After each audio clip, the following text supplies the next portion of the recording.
Picture this, a bronze bull gleaming under Sicilian sun hollow, silent waiting. You stand at the gate, breath held. A craftsman smiles and a ruler nods. The square feels like a stage before the curtain and alleys. The hide is hammered smooth so it can catch the sky and the stairs now. They say its mouth can sing. They say the voice inside bends into music. You wonder who taught metal to lie and why a city would want that lie. The promise sounds like mercy. It smells like control. Because a city that can tune pain can also tune obedience? Here's the twist, the first name tied to the bull is not a victim's. It is a maker's name, whispered like a warning. Perillo steps forward with pride as if fame has already crowned him. Pride, though, turns to ash when power tests it. His tools shine, his risk hides. The crowd surges while torches hiss and drums mark a slow, grim beat. Power needs a stage. Tyranny needs a mask. Because fear spreads faster when spectacle leads it, rulers build tools that carry sound, heat, and story. Lines are drawn in dust to show where not to stand. Emotion hardens into puzzle as you hear a pitch pipe clink. How could breath pass through bronze and come out a bull's bellow? Evidence hides in seams, tubes, vents a chamber that narrows like a throat. Echo waits for its cue. Because a shaped passage changes sound, the bull can twist a cry into tone. The mask matters more than the flame. Some swear incense burned in the nostrils to tint the smoke. Some say the horns glowed first to mark the start. In one reading, the bull faced the sea, so ships would see fear from afar under an open sky. Scent paints the air even before the heat arrives. Phalaris weighs cost and gain and sees order, not pity. He sees a brand he can press on the city's mind. Because when people fear the shape of a punishment, they police one another before guards even act. Records suggest the first to test the bull was Perillos himself. The ledger likes order. Perillos wanted patronage. He gets a lesson. Craft serves the crown, not the other way around. Phalaris orders a trial of sound, not of law. The gate swings one way. Guards clear a lane with staves pushing the front rank back beneath the torch smoke. Let us hear your art, he says, and Perillos climbs the ladder. Here's another loop. You cannot close, yet some versions say he was pulled out before the last act to meet a different fate. Others say no one returns from bronze, because stories shift when people need a moral details change, but the core stays, spectacle seals power, because rumors split like branches each tells the truth it needs. You feel the square hold its breath as the bull gleams like a god of trade turned god of dread. The drums stop. Phalaris wants a voice to serve him a sign that rule is more than troops and coin, because myth outlives force. It seeps into law, habit, and rumor tied to streets, taxes, and fear. Myth needs props, and this one is heavy. A second cost appears. Tyrants who wield the bull may one day face it themselves. The crowd senses it too. The wheel turns, the mask fits any face. Echo lands in a single chill line, power lingers where the voice breaks, costs ripple through rank and kin when symbols stick in every house and hall. Today's brand burns tomorrow's hand. The latch clacks. The breath of the square feels thin and used. If this unsettles, you stay close. The city leans as if to hear a prayer. You notice the small things that sell, the illusion, the polished mouth, the thin cuts near the ear, the hammered scenes of raids, courts, and chains. Because decoration teaches doctrine, a tool becomes a lesson board for living under rule. Torches tilt as if to bless the bronze. Children at the edge will remember this shape before they remember its story. The lesson will travel faster than any messenger. Music cannot save pain.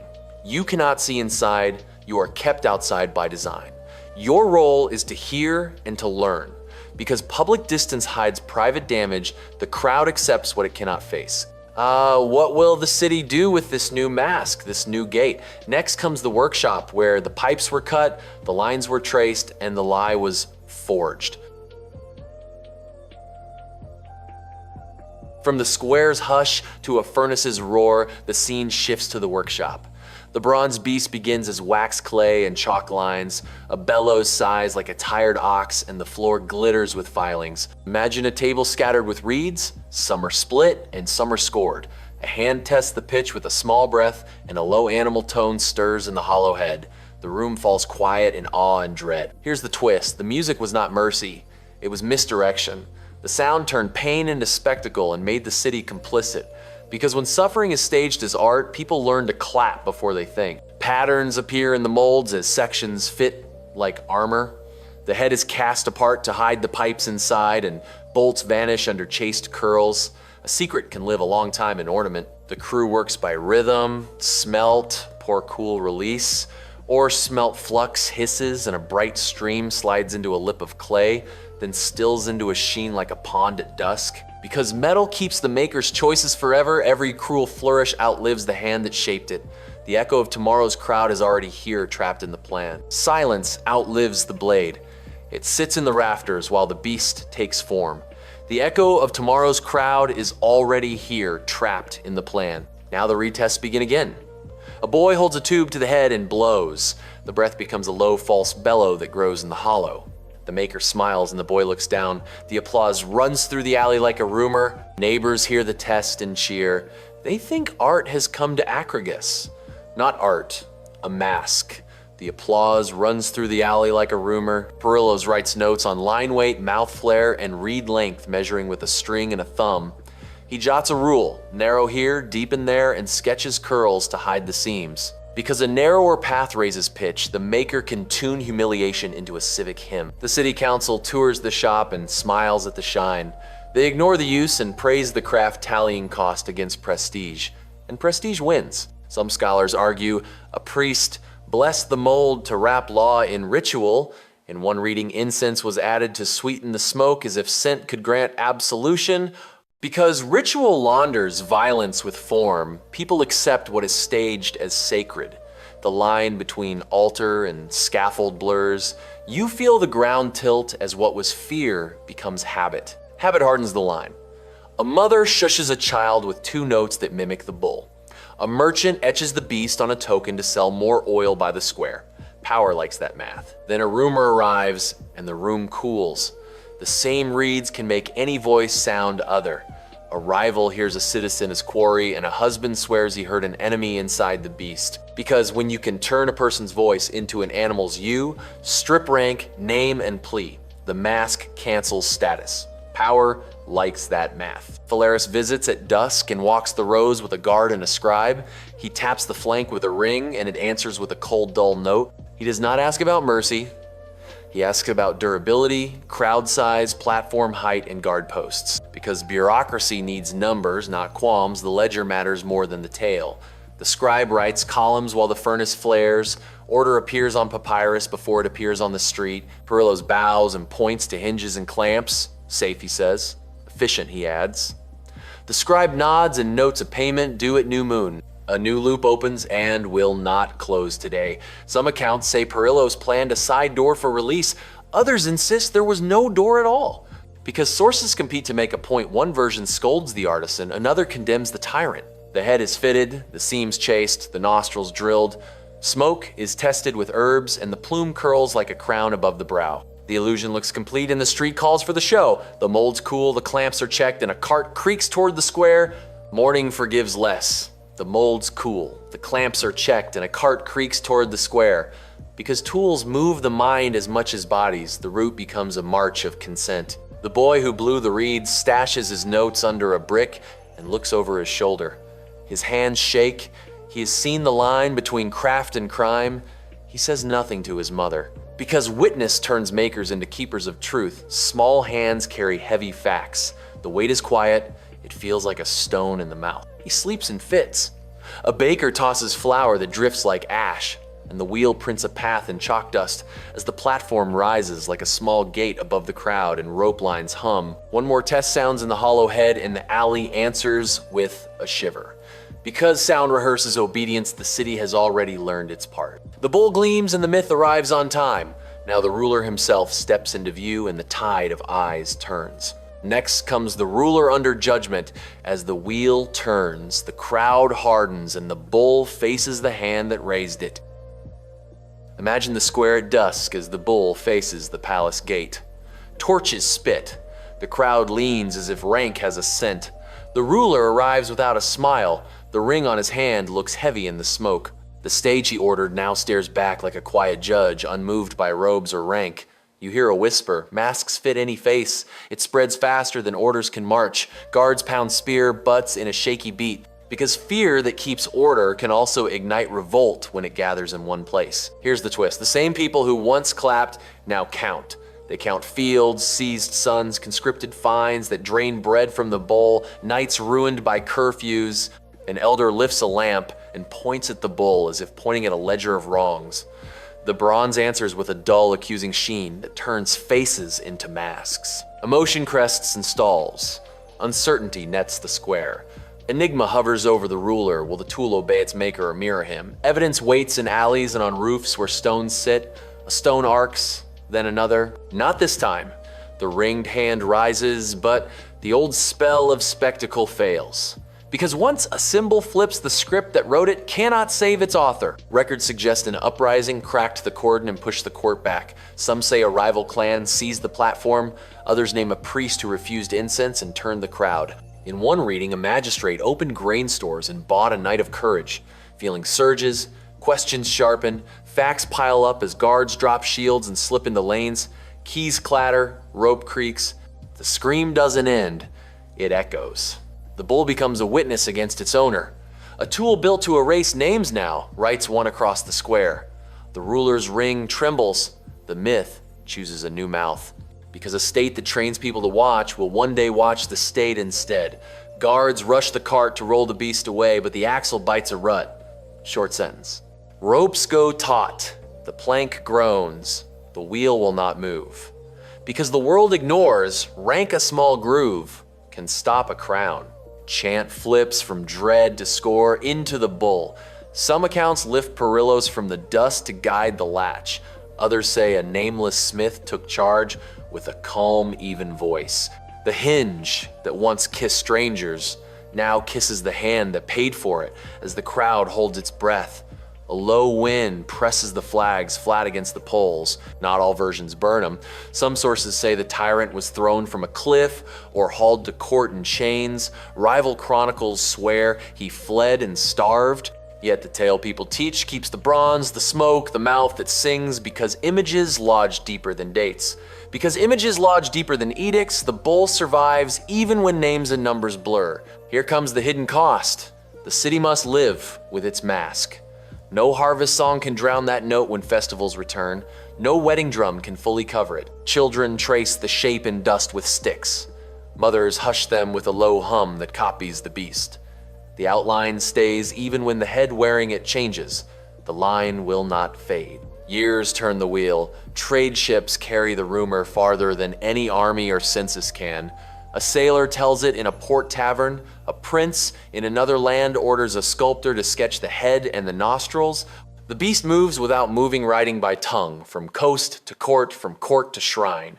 Because spectacle travels at the speed of talk at shadowlands where the original never stood and plants roots. You stand now in a hall of laws while jurists scratch penalties into wax tablets. They argue scale, guilt, and display. They measure fear against flight, order against shame, coin against conscience. A young scribe draws a tiny bull in the margin and asks, when does deterrence become theater? If that question tightens your chest, stay close. A decree rises from the debate. Fewer shows, more trial, keep order by fines, exile, labor, and brand, reserve fire for war. Then drought hits, fear returns, and hard men point back to the square with easy pride and old plans. Because crisis makes harsh tools look useful, old masks keep a hand in new cabinets and slip into new laws. The hall empties at dusk. Smoke from the last lamp curls like a thin serpent toward the beams as the doors bar. Tomorrow, the judges will stand on the platform and test the wind that moves the crowd.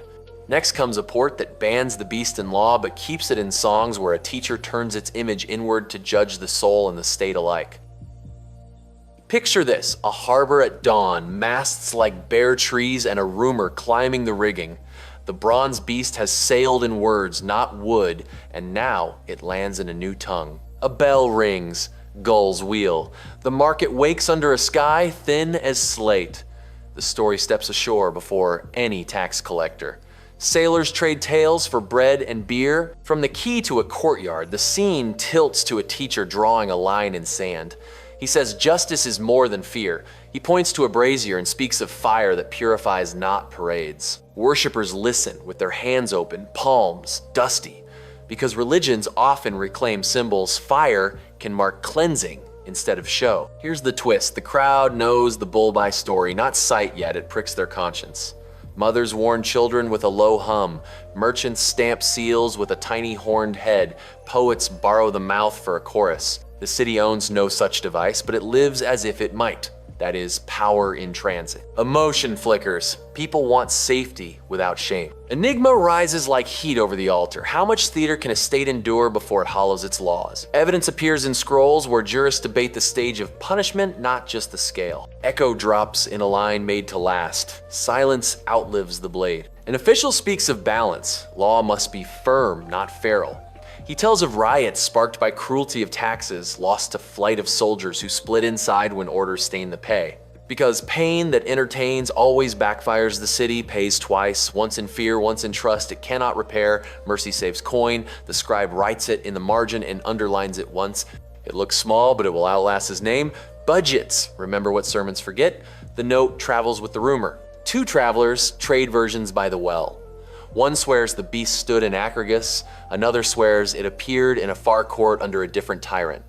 Records suggest confusion across centuries as myths braid with law. In one reading, the bull becomes shorthand for any device that turns a person into a spectacle. A poet drafts a play where a chorus sings through a bronze mouth. Audiences weep at the first note, then cheer at the fall of the proud. The prop is wood, but the sound still chills the hall into a hush. Because art can dilute cruelty, a symbol's edge dulls when carried on a stage. Not so fast. Rulers watch the line and borrow the costume. A governor orders a festival mask shaped like a bull to lead a parade for unity. People clap, but their eyes do not warm. They remember the other story the horns carry. Symbols double book the street. A magistrate drafts a ban, no public burnings, no iron cages, no singing bronze. He files it under public peace and adds a seal. Another hand writes an exception for war, siege, and treason and leaves the page open long enough for the ink to warn. Because exceptions invite rehearsals, the mask waits for the next crisis, then the cost steps sideways. Once a city imagines the bull, it builds its platforms higher. Even without the beast, the stairs remain, the ropes remain, the habit of gathering to watch remains, and the plaza gently tilts toward a show. Practice survives the prop, and the street learns the part by heart. In a northern school, a teacher holds up a coin and asks what pictures do to law. Students answer that pictures teach faster than codes. They stack pebbles like votes, then like coals, and they feel the change in their palms. Because civic memory's tactile lessons cling to hands, not just to ink. The bell rings hollow against the clay wall. In gray light, feeling swells again. A fresh riddle asks how a city can deter without demeaning. Evidence points to courts, moved indoors to penalties, written down to records, kept in duplicate. Echo settles like ash, the law remembers what the crowd forgets. The class walks out quieter than it walked in. Night draws a line across the port, and a courier rides out with a sealed order. New rules, fewer shows, more trials away from squares, fewer torches, more witnesses whose words are weighed. Because institutions grow by restraint as much as reach the paper fences the future, even when it cannot lock it. The road climbs. Far ahead, an empire studies fear as policy, counting bodies and rumors with equal care, mapping where to press and where to pause. A cold office lamp burns over a list of penalties and a schedule of festivals. The files thicken, couriers come and go, a map of rumor hangs beside a map of roads. Because Empire is a machine of memory, it keeps both the story and the schedule. Next comes the Capitol's archive, a room of ash-gray ledgers and a locked drawer labeled with a single word, spectacle. Imagine a locked drawer in the Capitol archive label scratched by many hands. The key turns and paper breathes dust. A clerk lifts a file wrapped in twine and spreads sketches of a bronze head across a slate table. The lines look like music written in metal. You sense the room holding its breath for what a page might awake. Here's the twist. The file is not a blueprint for one city. It is a survey across provinces, reports, rumors, bans, and trials collected like taxes weighed like grain. The state has been listening to the bull the whole time. Because empires fear uncontrolled theater, they log it before they outlaw it. 3 loops open at once? Why would a far capital care about a Sicilian mask? What did bans buy that armies could not? And who kept the drawings when the law said burn them? The clerk underlines a margin note. Spectacle reduces trust. Trust fuels coin. Short line, policy speaks in sums. The first cycle tightens as emotion turns to puzzle. Petitioners describe markets that empty after shows children who flinch at bells and veterans who drink hard to sleep. Enigma, did fear make order or did it make rot? Evidence auditors chart tax dips after public burnings, then rebounds after quieter trials. Echo snaps in a single sentence. The law remembers what crowds forget. Because accounts teach faster than edicts, the curator binds examples into a manual for governors. Do not gather the city to stare, do not make pain a chorus, do not let rumor sing. Instead, confine record and move on. The tone is cold as iron and just as clear. Pattern interrupts the calm. A sketch shows a small side hatch hidden under a scrollwork vine. It was never reported to the crowd. The note beside it reads, "Inspection door." Another hand adds, "or escape, the line wobbles." Doubt enters the archive. If the archive chills, you stay close. A mid-chapter reveal lands in one province. A magistrate staged a silent bull. The mouth was closed, the head sealed, the crowd kept behind screens. Sound was muffled to a hum and the square dispersed without cheering. Taxes held steady, order did not crack. Because once you remove the choir, cruelty loses its chorus. The second cycle rolls. Fear softens into uneasy relief. The puzzle sharpens, can a state keep the symbol and kill the show? Evidence stacks cities with bans on singing. Bronze report, fewer riots, fewer flights, more markets open at dawn. Echo lands with a line, power lingers where the voice breaks. Because markets breathe trust like lungs, breathe air, crowd, rage, chokes, trade. Governors who cut the chorus often see coin return before praise does. A new cost rises from a footnote. Smugglers copy the bull for private revenge, far from courts, deep in estates. They carve crude heads, light small pits, and settle blood debts under vineyards. Short line, sharp turn. The map moves off the plaza and into the countryside. Because bans push symbols into shade, policy that trims a stage can grow a cellar. The file marks seizures of tools and fines for mask penalties, a phrase that sounds like law, late to its own crime. Second, reveal near the center, an imperial edict drafts a scale of shame without flame pillory, brand, exile, levy, confiscation, each tied to rank, office, and oath. Governors must report outcomes in duplicate and shovel less fuel into rumor. The bull is named not to honor it, but to warn from it as a boundary word. Because names can fence behavior law, sometimes tames a monster by pinning it with ink. This edict pins, then points past short line. The room exhales. The file includes a priest's counsel to the court. Keep fire for plague pits and votive lamps. Keep law for men. He cites a proverb, a ruler who loves display burns his storehouse. The clerk copies that line for the monthly circular. You can almost see it traveling by horse to gates and halls. Because phrases that fit in a mouth spread faster than scrolls policy often rides on proverbs. Then a quiet twist. The file shows a cameo of a bull offered as a gift from a distant client king. It sits in a chest, heavy and bright, never placed on a plinth. The palace keeps it as a warning to itself. Because rulers need their own fences, archives, or mirrors built of ashen dates, a last paragraph turns the hinge. The clerk stamps the drawer shut and notes a scholar due tomorrow, an engineer of sound summoned to explain why voices bend in bronze and how to keep them from doing so again. Tools meet texts. He will test angles, throats, and vents, then write margins in plain words a soldier can check.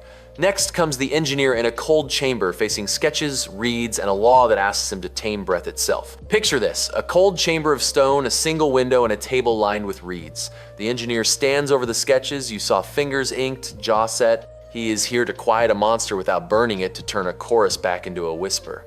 The law asks for physics to do what pity could not, and he accepts the brief like a soldier accepts a map.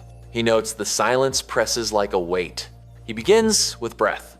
Air meets walls, walls shape waves, waves find mouths. He draws a throat that widens too quickly for tone, a mouth that scatters, sound like pebbles thrown at a pond. Because shape decides whether a cry travels, geometry becomes policy. Here's the twist. He is not designing a new bull. He is writing instructions for dismantling music in any hollow, idle bronze, clay, or wood. A tyrant can keep a shell and still lose the choir. Short sentence. Power hates silence. It cannot command. The first cycle turns as feeling meets puzzle.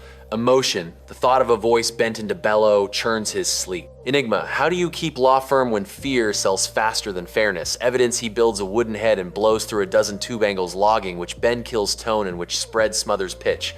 Echo lands like a nail tapped home. Silence outlives the blade. Because administrators read diagrams slowly but checklists fast, he writes steps in plain words. Slot read here, block with plug, drill vent at back, inspect weekly, No art, no flourish, no myth. He underlines screens prevent gathering, then adds keep drums away. The script for spectacle is stripped of its percussion, pattern shift. He breaks for a walk along the barracks wall and listens to cadence. Boots teach him a thing the scroll did not rhythm, binds bodies into one will. He returns and writes. No public beat. A courier arrives with a sealed complaint from a coastal town. A governor followed the manual, yet merchants still lose sleep. Because symbols lodge in minds, reform must also speak to stories, not just stages. Midpoint reveal: a courier brings a sealed complaint from a coastal town. A governor followed the manual, yet merchants still lose sleep. The bull is gone, but nightmares remain. The engineer stares at the wall. Tools can mute sound, not memory. Because symbols lodge in minds, reform must also speak to stories, not just stages. So the second cycle begins. Emotion softens into resolve. Enigma: what story can unhook a city from a mask? Evidence: he drafts a homily for local priests and a lecture for schoolrooms. Fire as craft, not fate. Law as fence, not feast. He includes a small parable about a singer who trades volume for pitch and learns to be heard without harm. Echo rings in a plain line: the city that hushes itself saves itself. Because stories outrun orders, he writes with rhythm the ear trusts. Because policy spreads through many mouths, he and the clerk convene guild heads, midwives, captains, and teachers to read the new sheets aloud. Each adds a note in the margins, replacing scorn with routine. Stairs can still stand, but no one climbs them for shows. The plaza begins to forget how to walk. Sideways, cost surfaces, collectors of relics crave the outlawed sound. A noble offers coin for a singing head to amuse guests. The engineer refuses and reports the approach, but the market learns the price. Short, sharp warning. Desire is a patient buyer. He drafts penalties not for music, but for theater of pain, a broader net. It bars parades of bodies, bans masks that turn faces to beasts, fines those who profit by crowding sorrow. Because language that names the trick, containment, the edict stretches beyond one device to the method behind it. Merchants and midwives sign the copy. He tests his wooden head again and invites a small circle of skeptics. They blow. The room hears only breath. A soldier nods once. A merchant closes his eyes and smiles in relief. The engineer writes a last note. Rehearse restraint. He leaves it on the table as if it were a prayer in wood and ink. No one claps. A late twist arrives by rumor in a far province. A governor rejects the manual and builds a new bull in secret for treason cases. He claims the capital will never know. He is wrong. Couriers ride ledgers open, and a quiet detachment knocks at his gate before dawn. Short line. The cart rolls away without drums. Because bureaucracy can be slow and still sure, a machine of paper can catch a spark before it becomes a blaze. The report closes with a simple line: confiscated, melted, fines levied. Even then, he knows limits. He writes a last page for the archive. Devices fade, desires shift, crowds return when fear is cheap or fame is dear. He underlines it, then draws a small bull's head with the mouth crossed out. Next comes a monk with ink-stained fingers, ready to turn iron into allegory, and a sermon that aims the bronze inward. At the furnace, most rulers forget the human heart. Picture this: a lamplit cell, a monk grinding soot into ink. He lifts a thin brush and aims the bull at the heart, not the square. Here's the twist: he keeps the bronze and melts the crowd. He turns spectacle into parable. The beast becomes a mirror that asks, "What fire do you feed?" Because symbols can pivot from threat to therapy, a city can keep the sign and change its use. Emotion rises like heat off vellum as he writes. Enigma follows. Can fear be cured by meaning? Evidence gathers in homilies where fire purifies vows, not reputations, and smoke represents pride, not punishment. Echo lands in one line you can carry. The scream doesn't end, it echoes. He copies a rule for princes: let justice be hidden from applause. He copies a rule for guilds: correct in private, restore in public. Because humiliation breeds stubbornness. Quiet repair saves more lives than loud rebuke. It also saves coin. Not mercy, this time only a mirror. He sketches the bull with the mouth shut and writes vanity above it. He paints a ladder beside it and names the rungs: wrath, envy, hunger for praise, love of crowd. The page looks simple, the lesson feels sharp. Pilgrims arrive. The monk reads at dawn. He says the worst furnace stands inside each decision the moment you trade personhood for performance. He says rulers must fear the roar of approval more than the howl of blame. Because applause can crown cruelty, power must distrust easy cheers. A traveler copies the sermon and carries it to a hill town where judges sit beneath cedar beams. The elders listen, then vote to move penalties indoors away from feast days and drums.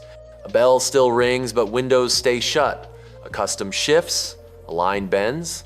Minnie Hook 1 arrives in a whispered confession, and an abbess admits her choir used a low hum to shame the latecomer. It sounded holy. It felt cruel.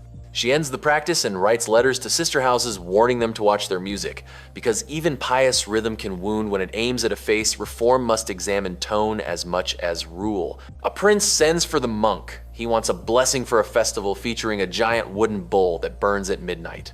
The monk declines and offers a different rite bread for debtors, oil for widows, lamps for the sick. The prince sulks, then agrees when merchants smile. A new tradition begins with less smoke and more trust. Pattern interrupt flips, comfort a poet sneers. He calls the sermons tame the city soft, the crowd bored without a show. He stages a play with a bronze mouth and a chorus of mock cries. People laugh, then leave uneasy. The joke tastes like ash. Second cycle turns as feeling steadies and puzzle narrows.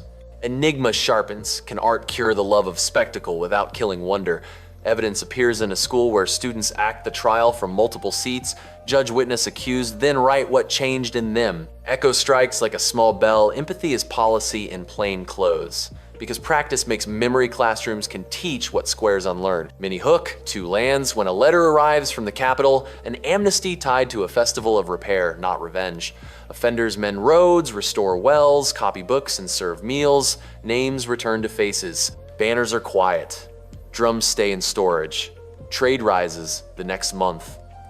Because dignity scales better than dread, cities grow safer when shame is rare. Across the sea, another city resists and leans back into parades of pain. Its markets thin, its sons drift east. Its scribes write harsher laws no one reads. Short truth, sharp edge. Examples travel faster than edicts. If this turn toward conscience unsettles, you stay close. The monk stacks his pages and seals a copy for a library that will outlast roofs and rings. He adds one marginal prayer to rulers and crowds alike. Set your fire to bread. Night gathers, a courier waits with a mule and a wax packet. The monk ties a thin cord and whispers a last line you do not catch. The door thuds shut, the hooves fade. The sermon rides toward a city of stages, a museum label, and a film set where a director wants the bull to bellow again. Imagine a bright museum hall where glass boxes shine like small lakes. A brass plaque reads Brazen Bull, Legend and Law, and a school group crowds close while a guide lifts a laser pointer. Here's the twist. The object is a fragment, not a beast. 2 bronze plates and a stylized head from a later theater prop. Yet the room feels the old shadow. Phones rise. Hashtags bloom. Because images outrun footnotes, caution must speak louder than myth without raising its voice. Emotion stirs. You feel the pull of spectacle, even in a quiet gallery. Enigma forms. How do curators show cruelty without staging it? Evidence lines the wall. Maps of Acragas, quotes from hostile sources, notes on medieval sermons and modern laws against degrading punishments. Echo clicks into place with a single beat. The law remembers what the crowd forgets. A short film loops nearby. It shows a sound engineer recreating resonance inside a wooden model, then muting it with baffles. No screams, just tones and silence. The caption reads, "Design teaches ethics." Because craft can harm or heal, knowing how something worked helps us decide how we work now. Pattern interrupt on another screen. A thriller trailer roars with a bronze bellow. The museum pauses it and overlays text. Fiction borrows. History cautions. Visitors murmur. Some nod. A few frown and move on. The guard watches the faces, not the prop. Minnie Hook 1 drops when a law student asks if public shaming online is today's singing bronze. The guide doesn't flinch. She points to a chart of theater of pain pillories, then viral dog piles now, and to statutes limiting mugshot releases, perp walks, and courtroom cameras. Because humiliation scales at the speed of code, modern democracies fence it with rules, delays, and appeals. A veteran docent adds a story from a city council that replaced perp walks with press briefs and cut viral arrests in half without changing arrests themselves. Trust ticked up, court threats ticked down. The chart is dull, the effect is not. Order breathes. Across the hall, a placard admits uncertainty. Records suggest embellishment. Rival rulers embroidered their enemies' vices. Some bronze bulls were likely allegories or stage props. In one reading, the entire device stands as a caution about credulity. Because false horrors can justify real ones, skepticism is also a civic duty. Mini-hook 2 turns at the 550 mark when a curator opens a drawer and shows a canceled donation, a new artwork built to shock donors with simulated cries. The museum declined it. The letter is blunt: we educate, we do not reenact. That line, more than any prop, fixes the room's spine. Second cycle rolls as feeling steady into resolve. Enigma, what guardianship does the public owe to its own attention? Evidence case studies of cities that moved executions behind walls, then moved away from them entirely. Data on violence dropping when states stopped making theater out of bodies. Interviews with journalists who refused to publish gore. Echo lands in 5 soft words. Not mercy this time, only a mirror. Because you live in a world of stages, this matters. Feeds reward roar. Quiet facts earn fewer clicks. A school kid raises a hand and asks how to resist. The guide answers like a friend, not a sign. You slow down. You seek context. You ask who benefits. The child nods as if filing a tool. A final bay holds modern design, ear-splitting alarms that repel crowds without marks, privacy shields in courts, community circles that repair harm in rooms without cameras. The labels favor verbs over metal: listen, shield, invite, repair. Because policy is a craft, not a spell. The future is built by benches, not plinths. Pattern interrupt, flips the exit, a quiet room, invites visitors to write a promise on a card. No shares without context, no jokes at pain, no theater of blame. The cards hang like leaves. The hall hums with whispers, not applause. The tour ends at a window overlooking the city. You see a plaza where a festival will gather tonight with lanterns and food, no stages, no drums of doom, only music and trade. The guide smiles without performance. She gestures to the plaques in the street because memory can be trained. What a city rehearses it becomes. You step toward the door and catch one last display, a small bronze mouth crossed with thread paired with a map of laws passed after scandals, riots, and films. A label reads "Fences built after fire." The thread looks fragile. It holds. Night leans on the glass. Outside, a filmmaker sets a camera on a tripod, eyeing the museum steps for a dramatic shot. The curator watches from the shadow, a policy brief in her hand, and a quiet ally at her side, an engineer of sound who once crossed out a mouth on a sketch. Next comes the meeting where story, law, and craft sit at one table and decide what the city will hear tomorrow. From the museum's shadow to a conference room's glare, the meeting begins at a long table. Folders sit like small gates between strangers. The curator nods to the sound engineer. A city lawyer and a filmmaker take seats across from you. Outside, sirens fade into a hush. The glass cannot break. Imagine 4 clocks on one wall art law platform crowd. Each ticks at its own pace. The producer wants speed, the lawyer wants safeguards, the engineer wants design notes, the curator wants context. Because timing decides what a city hears, speed without frame becomes rumor with a soundtrack. Here's the twist. The filmmaker came to demand access for a roaring reenactment. He slides a storyboard of bronze and flame. But the museum will not stage pain. The room will settle for process, not spectacle, or there will be no film. The pivot is real. Loop 1 opens on a question. Can a story grip without the old bellow? Loop 2 opens on a cost. What happens if the platform refuses quiet? Loop 3 opens on a reversal. What if the film shows how to mute the bull instead of making it sing? The clocks keep different time. Your eyes chase the second hand. Because the first 3 minutes decide the mood the plan must hook without harm. The engineer takes a marker and sketches a wooden head with baffled passages. He explains how angles starve resonance and how vents scatter tone. He writes 3 rules on the glass: displace, rhythm, add context, block chorus. Echo lands in a single cold note. Silence outlives the blade. He underlines a plain hinge because Shapesteer's sound design can serve ethics as easily as fear. Because audiences lean into craft, not scolds, the filmmaker sees a path. He circles the rules and asks for scenes, testing, reads, mapping vents, interviewing a judge about theater of pain. The lawyer nods, adding release forms, age gates, and a line about victims' consent. The curator offers stills of laws that fence spectacle after riots. The room breathes again. A shared map forms in ink. Pattern interrupt, a phone buzzes. A platform rep declines the meeting, but emails performance notes punchier cut lines, louder temp track, a teaser with a bronze roar. The reply is brief and firm. Because algorithms reward shock, institutions must learn to reward care or watch ethics starve. The lawyer adds, because disclaimers without edits solve nothing, we will cut at the cause, not just label the effect. Mini Hook 1 lands at the 300 mark when a survivor's advocate joins by speaker. In a steady voice, she says, do not make a chorus of one person's worst day. The room leans closer. She suggests a scene on repair wells, rebuilt debts, forgiven names restored to faces paired with the silent head test. The storyboard changes shape on the table and the filmmaker's jaw loosens by a line. The lawyer raises a hard edge, open records law press access, and the right to know. He points to case law that limits cameras in courts and to policies that delay mugshots. Because transparency without dignity becomes theater, the rule must balance heat and light. He drafts a clause, no reenactments, no simulated cries. He underlines it twice, then adds penalties for violations that profit from pain. The engineer draws a timeline rumor, rally rush regret. He asks the filmmaker to cut where crowds would gather and to linger where repair unfolds. He adds a quiet sequence, removing a read hearing, only breath-framing faces as they unlearn applause. Echo in one soft line, power lingers where the voice breaks. Because rehearsal writes reflex.com must be practiced, not just praised. Pattern interrupt flips the stakes. A local sponsor threatens to pull funds unless the film sizzles. The curator stands anyway. We educate or we pass.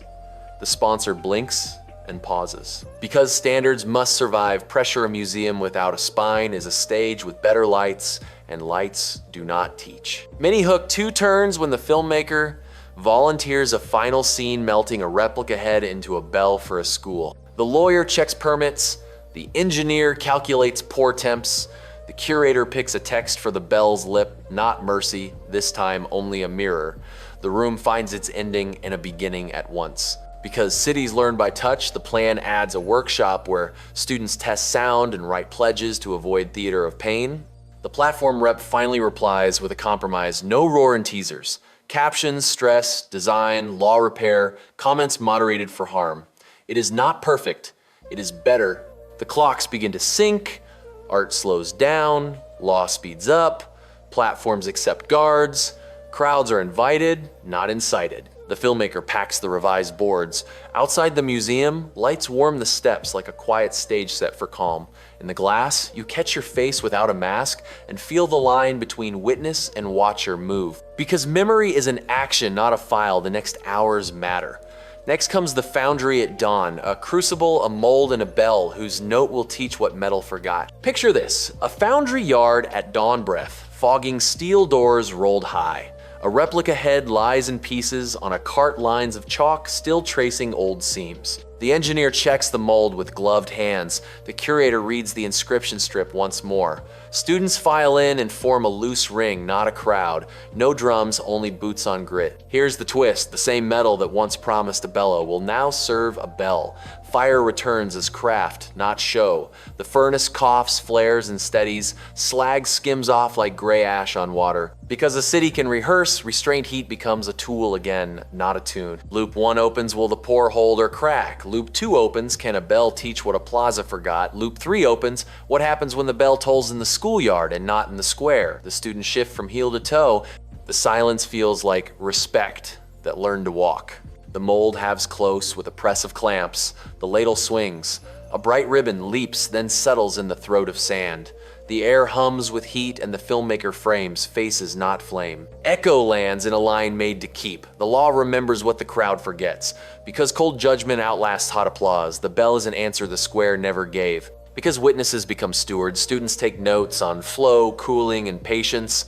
A teacher marks time on a slate, 3 minutes, then 5, then 10. No one rushes the cure. The engineer explains grain stress and the way sound depends on what you cannot see. He ends with a plain hinge sentence. Because structure carries consequence, hidden choices ring in public. Pattern interrupt, a gust lifts sparks and sends the smell of old oil across the yard. You expect cheers, but a hush answers. Not this time. The ring of boots shifts back a step while a marshal checks the line, and the moment passes without theater. Mini Hook 1 lands as the filmmaker pans to a bench where survivors' letters sit sealed. They will be archived with the bell's records not read on camera. The camera lingers on envelopes, not pain. The lesson is clear without names. Cooling takes the hour, the class eats bread, and talks about design as ethics. A student asks if the bell can crack when the city fights again. The engineer nods. Any bell can break if struck wrong or cast thin. The curator adds, so we tend it. Because maintenance is the quiet half of justice repairs, keep promises that metal alone cannot keep. Duty is the yoke that steadies the note. The first tap comes after the mold breaks. The bell lifts dull and sandy, then shines under brushes.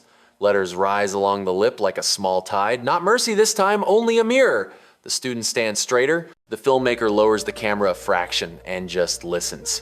Silence is part of the score, and the score is part of the law. Pattern interrupt, flips joy with memory. A siren moans on a far road. Heads turn, shoulders tighten. The curator lets the moment stand uncut. Then the yard returns to work, hanger, yoke clapper, a rope that feels good in a hand. The bell takes its seat like a citizen joining a council, not a conqueror mounting a plinth.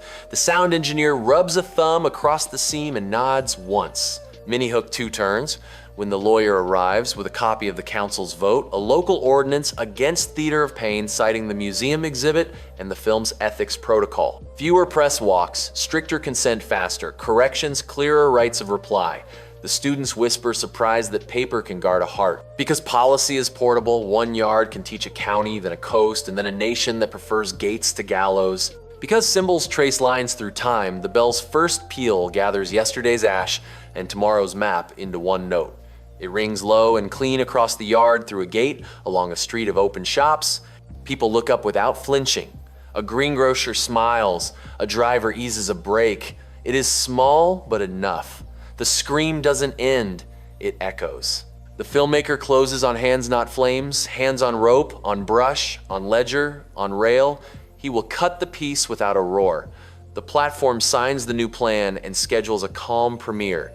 Screens will hold a mirror instead of a mask. The city keeps moving. The students carry the rope inside like a promise with weight. The bell rolls toward a school where a wall plaque waits beside a shelf of ledgers. A teacher will strike it on the first day of term and ask one question. What stories do we refuse to turn into? Shows. The students will answer in chalk and then in practice. Next comes the ordinance on the full docket, the council chamber at noon, and a vote that can be counted, traced, and kept with a clerk ready to press the seal.